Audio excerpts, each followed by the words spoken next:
Bienvenue à vous. Alors, Madame Florence Lussmann est présidente de la Fédération française de l'assurance depuis le 1er octobre 2019. Et donc, je vous souhaite, chère Madame, la bienvenue. J'espère que vous êtes présente avec nous. Madame Lussmann, je demande à la régie de vérifier que vous êtes bien connectée. Alors, je vais en profiter pour dire quelques mots sur votre parcours, un parcours merveilleux. Alors, Madame Lussmann est inspecteur général des finances et ingénieur général des mines. Madame Lussmann a dirigé la commission de contrôle des assurances en tant que secrétaire générale. Vous avez été également membre fondateur du CEIOPS, qui est devenu l'EIOPA. Vous êtes membre du comité exécutif de l'International Association of Insurance Supervisors, membre du Standard Advisory Council, membre de l'International Accounting Standards Board. Nous sommes honorés de vous avoir parmi nous, chère madame. Et on sera tout oui, on vous écoute avec beaucoup d'intérêt et je tâcherai de relever certains éléments pour une ou deux questions à la fin, où je vous transmettrai les questions qui ont été transmises par nos auditeurs. Nous vous écoutons, chère madame, et bienvenue à vous. Merci pour cette invitation au rendez-vous de Casablanca. Année après année, ces rendez-vous sont vraiment un temps fort de l'assurance dans le monde. On l'a vu avec les brillants panélistes qui se sont succédés pendant toute cette journée. Évidemment, nous regrettons tous de ne pas être physiquement présents à Casablanca. On se donne tous rendez-vous pour l'année prochaine. Néanmoins, grâce à la technique, on est quelque part tous ensemble across the world et finalement, on économise l'énergie de la planète depuis nos bureaux. Vous l'avez dit, nous entretenons en France des relations très étroites avec la fédération marocaine. Et ce, depuis très longtemps. Donc, c'est vraiment un immense honneur pour moi et un grand plaisir que de participer à cet événement. Alors, l'édition 2021 est consacrée à la pandémie, un sujet d'actualité malheureusement brûlante, mais qui est aussi quelque part un sujet d'avenir parce que cette pandémie va avoir des implications importantes, je pense, pour le monde, pour la planète et pour notre métier d'assureur en particulier. Alors, j'ai suivi de loin, mais j'ai suivi vos échanges d'aujourd'hui. On voit qu'il y a une grande convergence entre les assureurs du monde entier. On a les mêmes constats, on a beaucoup de difficultés en commun. Et un panéliste à l'instant le disait à nouveau, on s'accorde à dire que cette crise a montré les attentes très, très importantes qui se sont exprimées vis-à-vis de notre secteur.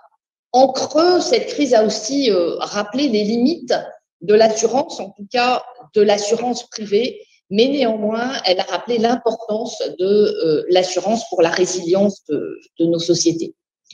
Alors, cette crise, il faut le reconnaître, c'est une crise totalement inédite. Une crise qui nous a pris, y compris nous les assureurs, par surprise, alors même que la pandémie figurait dans nos cartographies des risques. Cartographie des risques des assureurs, des réassureurs. Et en fait, pour nous, la pandémie, eh bien, c'était plus de malades, plus de morts. Donc, en fait, les branches d'assurance qui devaient être touchées par une pandémie, c'était l'assurance santé, c'était l'assurance décès. Évidemment, ça n'a pas du tout été le cas. Et personne, je crois, personne dans le monde n'avait fait le lien entre une pandémie et la mise à l'arrêt de façon autoritaire, la mise à l'arrêt administrative de pans entiers de nos économies. Et ça, on ne l'avait pas prévu. Donc, c'est une grande leçon d'humilité déjà pour tout le monde. Cette crise, elle a touché tout particulièrement l'Europe et la France, mais pas seulement, elle a touché le monde entier. Elle l'a touché sur effectivement les risques assurés et puis surtout les pertes d'exploitation que ça a induit sur toutes les activités économiques qui se sont arrêtées. En France, on a eu également un impact sur les marchés financiers Et il y a un an de cela, on est rentré, nous, c'était notre premier confinement, un confinement extrêmement dur, hein, tout était à l'arrêt ou presque, y compris les intermédiaires d'assurance, ce qui n'a pas été le cas dans les confinements suivants.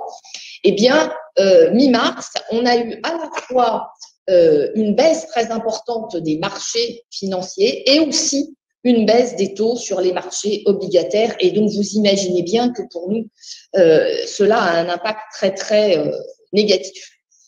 Et donc, on est rentré dans ce premier confinement avec ce choc sur les marchés, sur les taux. Quelle a été notre première priorité pour nous, assureurs français? Et je pense pour nous tous, assureurs, notre priorité, finalement, c'est toujours la même, c'est nos assurés. Alors, qu'est-ce qui était important il y a un an de cela? Qu'est-ce qu'on s'est dit? Qu'est-ce qui est le plus important pour nos assurés? Eh bien, d'abord, c'est de continuer à les assurer. Nous sommes un service essentiel. Les sinistres, les dégâts des eaux, les incendies ne se sont pas arrêtés avec le confinement. Donc, qu'est-ce qu'on a fait? Je pense un peu partout. Nous, en France, on l'a fait en 48 heures. On a mis 150 000 collaborateurs en télétravail. Et ça, je crois que c'est une très grande fierté collective d'être arrivé à assurer le service. On gérait en moyenne encore à peu près 20 000 sinistres par jour pendant ce premier confinement. C'est quand même très, très significatif. Et ça, grâce à l'engagement de nos équipes qui, pour autant, se sont retrouvées en télétravail quasi instantanément. Deuxième priorité pour nos assurés, eh bien, de s'assurer que nous, assureurs, on reste toujours solvable. C'est-à-dire qu'à très court terme, il faut qu'on gère leur sinistre, c'est bien la moindre des choses.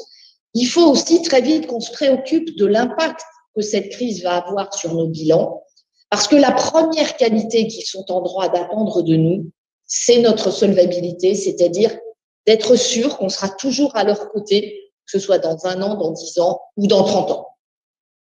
Et ça, c'est vrai que pour nous, assureurs français, mais j'imagine pour mes collègues du reste du monde aussi, ça nous a pris quelques semaines d'imaginer et de commencer à chiffrer les impacts réels de cette crise.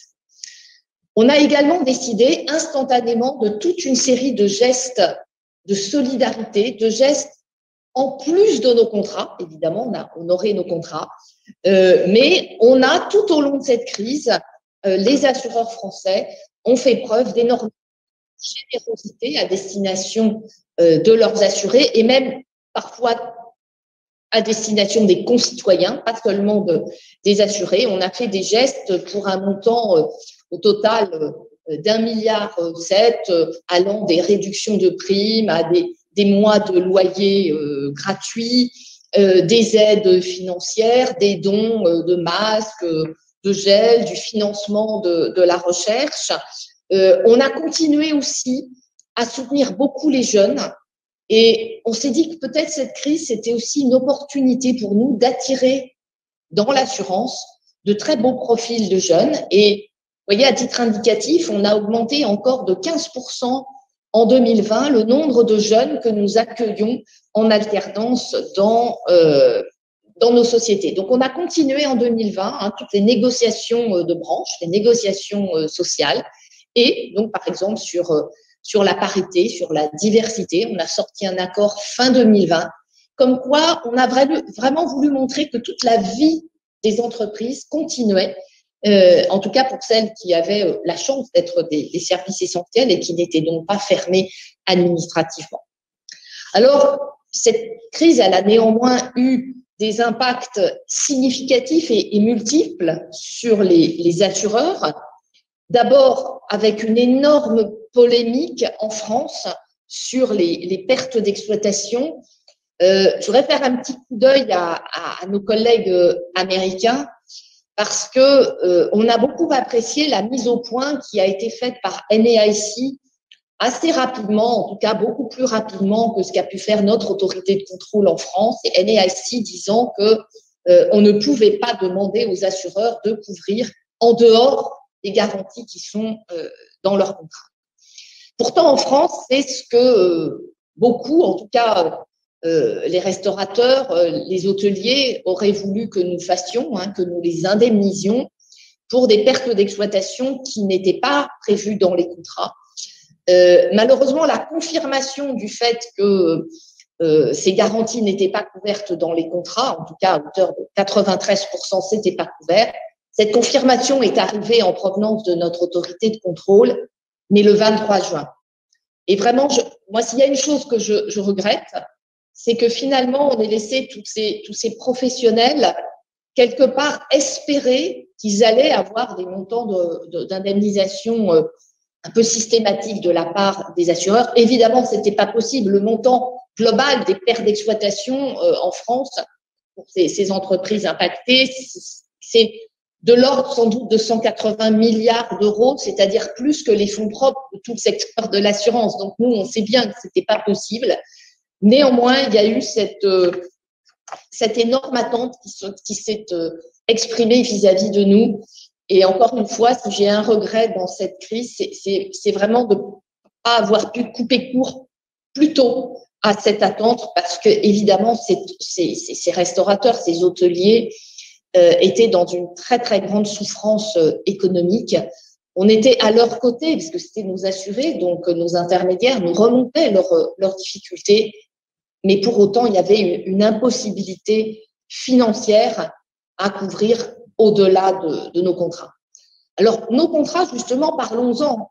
On a eu, nous, de très gros impacts en termes de sinistres. On a eu quasiment 3 milliards d'euros de plus de sinistres en 2020, directement liés à la crise Covid. Et ces sinistres, c'était des sinistres essentiellement sur les entreprises. Donc, évidemment, les pertes d'exploitation, il y avait 3% des contrats qui couvraient, il y avait 4% des contrats dans lesquels les assureurs ont fait des gestes. Ils ont aussi, pour certains, alors que ce n'était pas du tout couvert dans leur contrat, ils ont quand même un peu indemnisé. Il y a aussi l'assurance annulation de tous les événements qui a été énormément touchée dans cette crise. On a aussi l'assurance santé et l'assurance prévoyance qui ont été très, très, très touchées. La prévoyance d'entreprise qui indemnise les arrêts de travail par le versement d'indemnités journalières. Les arrêts de travail ont augmenté de 20% et donc, évidemment, il y a eu beaucoup plus d'indemnités journalières. Pour faire écho à ce qu'une panéliste disait à l'instant, chez nous aussi, on a eu par contre moins de sinistres en assurance automobile, puisque pendant le premier confinement, on n'avait pas le droit de se déplacer. Donc, les voitures ne circulaient plus, à part celles des soignants. Donc là, oui, on a eu un impact positif sur les sinistres automobiles, sur la fréquence des sinistres automobiles.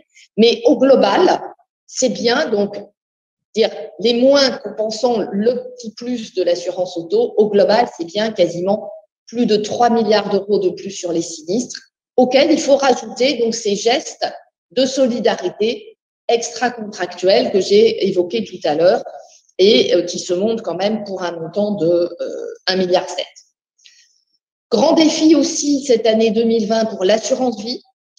L'assurance vie qui a vécu une décollecte très importante, une moindre collecte de l'ordre de 20 milliards et une décollecte nette, c'est-à-dire qu'on a versé plus de prestations qu'on a encaissé de cotisations.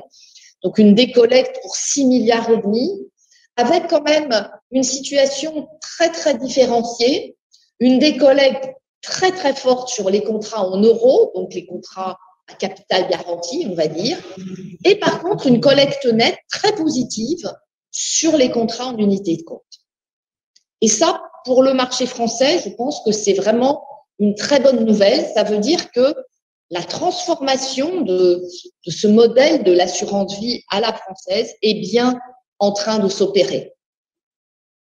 Ce qui est également une très bonne nouvelle pour nos amis intermédiaires d'assurance, c'est que cette année 2020 a montré à quel point ils étaient indispensables dans le fonctionnement de notre industrie. Pourquoi est-ce qu'on a encaissé beaucoup moins de cotisations en 2020 ? Pour une raison très simple, c'est que comme je vous l'ai dit tout à l'heure, nos intermédiaires, nos agences d'assurance sont restées fermées pendant le premier confinement. Donc, il y a eu 3 mois d'arrêt complet de l'activité commerciale. en tout cas en face à face, dans les agences, etc. Il y a eu beaucoup moins donc de sollicitations. Et ça montre bien que l'assurance vie, c'est un produit qui se vend, un produit qui nécessite d'ailleurs beaucoup de conseils pour qu'il soit bien vendu, hein, parce qu'il existe énormément de supports possibles pour l'assurance vie et qu'il faut donc bien identifier le besoin du client, son appétit pour le risque, de façon à lui proposer le meilleur contrat par rapport à ses demandes. Donc, encore une fois, si on veut voir positivement les choses, eh bien, c'est un hommage rendu à la qualité de nos réseaux commerciaux quand, encore une fois, ils ne sont pas fermés. Alors, quelles leçons tirons-nous aujourd'hui de cette crise, même si malheureusement elle est très très loin d'être terminée? La première leçon, c'est cette polémique sur les pertes d'exploitation qui a montré l'énorme attente de nos concitoyens vis-à-vis de l'assurance. La nécessité aussi pour nous de beaucoup mieux expliquer notre métier et en particulier la mutualisation. Expliquer que quand un risque est systémique, c'est-à-dire qu'il touche tout le monde en même temps, eh bien, l'assurance privée, toute seule, ne peut pas couvrir. Et ça, ce sont des évidences pour nous, assureurs, mais ce sont des évidences qu'il faut qu'on installe dans le paysage. Alors, pas en période de crise, parce qu'en période de crise, on n'est pas audible, mais en tout cas, sur le long terme, ça fait partie des messages qu'il faut qu'on martèle et qu'on explique. De la même façon que on ne peut pas rembourser les primes de ceux qui n'ont pas de sinistre, tout simplement parce que leurs primes servent à indemniser leur voisin qui, lui, a eu un sinistre. Bref, il y a quelques fondamentaux qui, en tout cas en France, ne sont absolument pas installés et qu'il convient d'installer. La deuxième leçon, c'est quand même qu'on a fait preuve d'énormément de réactivité. Je vais vous en citer deux exemples, et là aussi, je fais référence à ce que vos panélistes ont dit à l'instant. C'est vrai que pour nous, assureurs, c'était frustrant de répondre que non, perte d'exploitation, c'était pas couvert dans les contrats, en tout cas, c'était pas couvert dans l'immense majorité des cas. C'était pas une situation confortable il y a un an de cela. Donc, en même temps qu'on mettait en place toutes ces aides pour nos assurés, en parallèle, on lançait un grand chantier collaboratif pour imaginer une solution qui permette pour une prochaine crise, donc on était nous aussi, comme les assureurs américains, déjà en train de se projeter dans la prochaine crise ou catastrophe, pour imaginer une solution qui marcherait la prochaine fois. Alors cette solution, évidemment, ça ne peut pas être du ressort seulement de l'assurance privée, puisque on vient de se dire que ce n'était pas possible. Donc ce qu'on a imaginé, c'est un partenariat public-privé, à l'image de ce qui existe en France avec le régime des catastrophes naturelles, qui est un très bon régime et qui permet d'indemniser en cas de catastrophe naturelle. Donc, on a mis sur la table du ministre des Finances et du Premier ministre cette proposition d'un partenariat public-privé avec une assurance obligatoire, donc qui mutualise bien les risques sur l'ensemble des entreprises françaises, et qui permettrait de façon forfaitaire d'apporter un concours très rapide en cas de survenance d'une crise semblable à celle qu'on a vécue sur la pandémie. En tout cas, une crise qui occasionne la fermeture administrative d'entreprises, puisque c'est bien ça qu'on vise à couvrir, ce sont les conséquences économiques de la fermeture administrative de pans entiers de l'économie. Alors, le projet, je pense, a l'immense mérite d'exister. Il est robuste au plan technique, au plan assurantiel.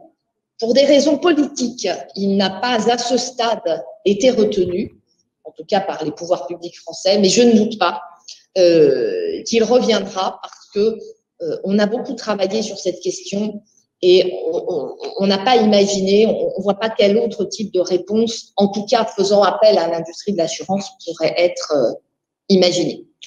Ce qu'on a fait également en parallèle, parce que vous savez bien que nous, notre métier, c'est toujours de se projeter. On vit dans le futur, hein, on actualise des flux en permanence quand on fait de l'assurance. Donc, de la même façon qu'on imaginait un système de couverture pour la crise d'après, eh bien, on se projetait il y a un an de cela déjà dans la sortie de la crise. Et la sortie de crise eh bien, on se disait que notre économie allait avoir besoin de nous pour la relance, c'est-à-dire besoin des investissements des assureurs. Et donc, nous avons, dès le 30 juin dernier, lancé un grand programme d'investissement. Donc, en juin, on sortait à peine du premier confinement. Et donc, on a mis plus de 2 milliards d'euros sur la table pour financer les TPE, PME françaises et européennes, avec un focus important sur la santé, un focus également sur le tourisme. Et on a déjà commencé à financer de très belles entreprises de ces deux secteurs, des entreprises d'avenir, des entreprises qui sont certes touchées par la crise actuelle, mais qui ont une vraie capacité de rebond. Donc, je dirais qu'on a aussi démontré, illustré notre métier de tous les jours, qui est certes d'indemniser les sinistres, de protéger, mais aussi de financer l'économie en plaçant l'épargne ou les primes de nos assurés. Alors, en conclusion, je dirais que oui, cette crise, elle a été très dure pour nous, assureurs, mais je crois qu'on peut voir les choses positivement. En tout cas, c'est ce que j'ai envie de faire ce soir avec vous. D'abord parce que on a démontré notre utilité. On a aussi démontré notre réactivité et notre capacité à nous projeter dans l'avenir, ce qui nous différencie, je pense, de pas mal d'autres industries, et en tout cas certainement des politiques. Cette crise nous a obligés aussi à être très innovants. Le fait de devoir piloter et gérer nos entreprises pendant quasiment une année maintenant, entièrement ou quasi entièrement à distance, ça nous a conduit à accélérer sur la digitalisation. Et ça, c'est déjà ça de gagner, je dirais, pour le futur. On a imaginé des solutions assurantielles innovantes, comme ce partenariat public-privé pour couvrir les catastrophes à venir, même si évidemment on espère qu'il y en aura le moins possible. Et puis, on en a profité pour continuer sur notre engagement très fort d'une assurance inclusive et responsable. Et par exemple, le programme de plus de 2 milliards que j'évoquais tout à l'heure, qu'on appelle Relance durable France, eh bien, il conditionne les financements au fait que les entreprises qui vont en bénéficier aient une démarche RSE, par exemple. On fait remonter des indicateurs, par exemple, sur la parité, le nombre de femmes dans les équipes, le nombre de femmes dans les cadres, enfin, ce genre d'indicateurs, vous voyez, qui a le mérite de faire prendre conscience aux entreprises des enjeux de la responsabilité sociale et environnementale à laquelle on est vraiment très, très attachés, nous, les assureurs. Et puis, un message également adressé au pouvoir public en leur demandant de nous aider aussi à faire encore mieux notre métier, c'est notre métier d'investisseur, notre métier de soutien de l'économie, en nous laissant investir, en nous aidant à investir dans l'économie de demain.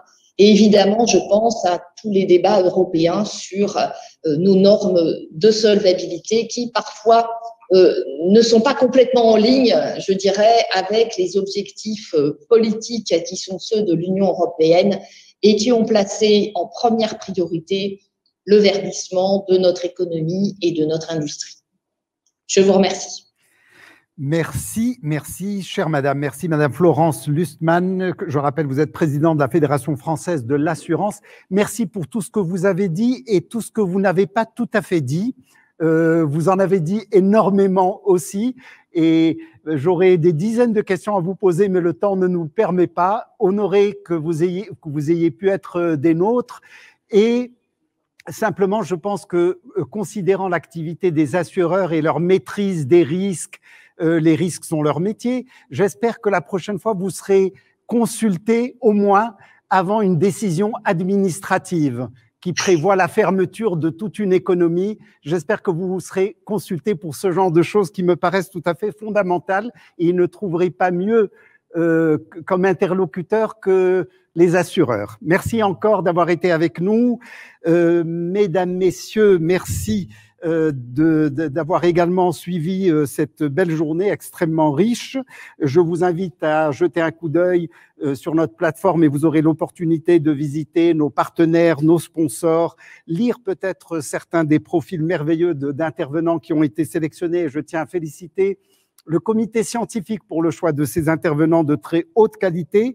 Nous allons nous retrouver demain à 14 h pour parler de l'avenir de l'assurance dans ce monde en mutation. J'ai moi-même été honoré d'être parmi vous. Merci encore à vous tous et excellente soirée. Merci à vous.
Bienvenue dans le rendez-vous de Casablanca.